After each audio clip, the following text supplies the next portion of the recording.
こんにちは、りえこです。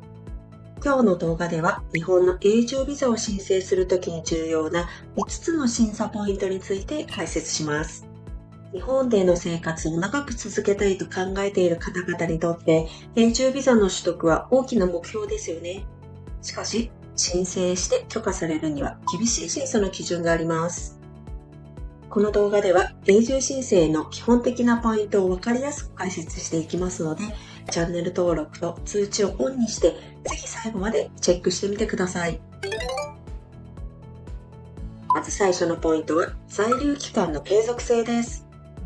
この在留期間の継続性とは簡単に言うと、日本での滞在が途切れずに続いているかどうかを審査する要件です。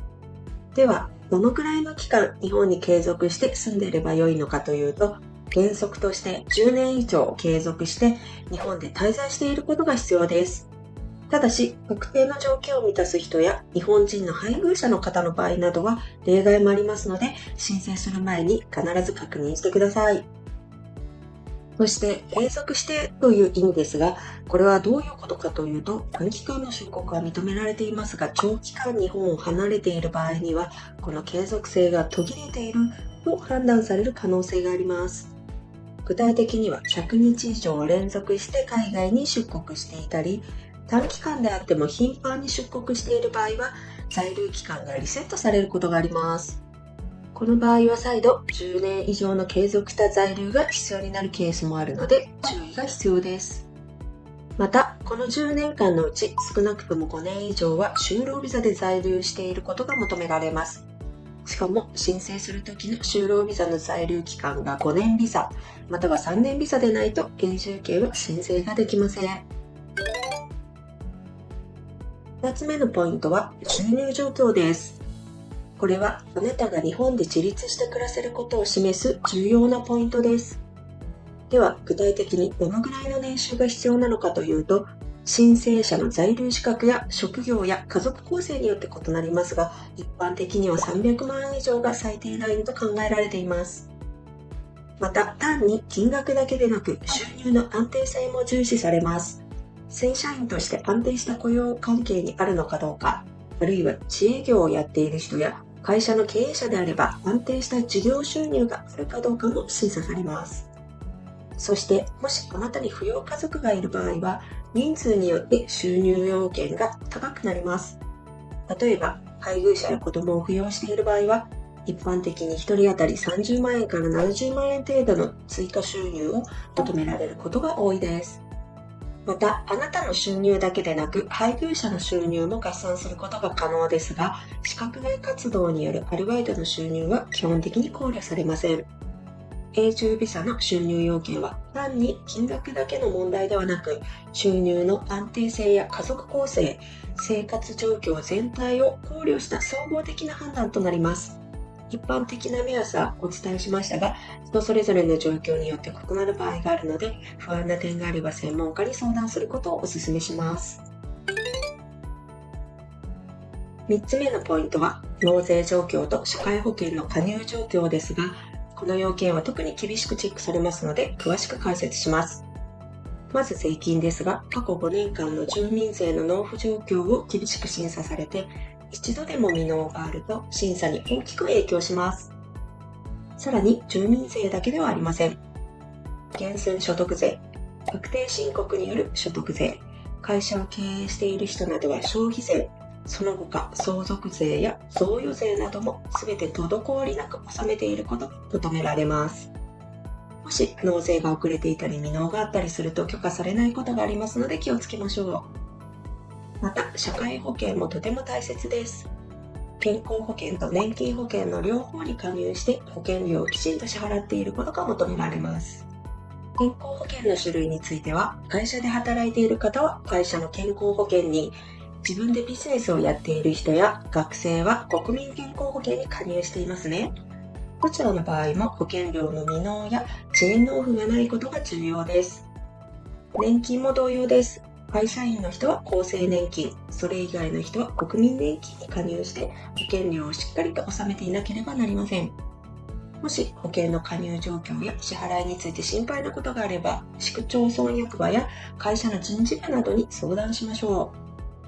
う。納税と社会保険の加入は、あなたが日本社会の一員として責任を果たしていることを示す重要な証拠になります。また、申請する人によっては審査の対象期間が違う場合がありますので、申請前に必ず確認して問題がないように準備しましょう。4つ目の要件は素行善良要件です。この要件は日本の法律を守り、社会の秩序を乱すような行為をしていないかどうかや、きちんと社会生活を送っているかを審査します。具体的な審査のポイントは、日本での在留中に犯罪を犯したり、法律を違反する行動をしたりしていないかどうかをチェックします。例えば、過去に犯罪歴があると許可が下りない可能性が高くなります。税金や社会保険料の滞納も審査に悪影響を与えますし、交通違反なども繰り返している場合は注意が必要です。そして入国管理局への届け出をきちんとしているかどうかもチェックの対象になります。さらにご近所トラブルやクレームなどを起こしていないかどうかや、職場や地域社会との良好な関係を築いているかどうかも審査のポイントになります。このように素行善良要件を一言で言うと、日頃から日本の法律やルールを守り、社会で迷惑をかけずに生活しているかどうかを確認する要件です。もし小さな違反などで不安な場合は、状況をリセットして問題のない状態で実績を作ってから申請すると安心です。そして日頃から日本の生活習慣やマナーを理解し、安定した生活を送ることが大切です。最後に大切な身元保証人について解説します。まず、身元保証人がどんな人かというと、あなたが日本で問題なく生活できることを保証してくれる人のことです。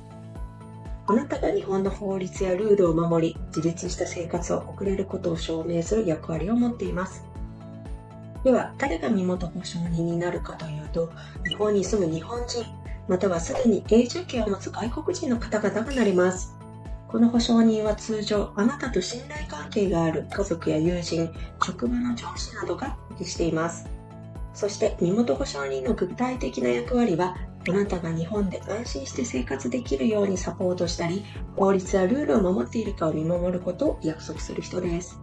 しかし、身元保証人は法律上の金銭的な責任や損害賠償責任を負いませんので、もしあなたに問題が起こったときは、適切な指導や支援を行うことが求められますが、法律的に重い責任を負うわけではありません。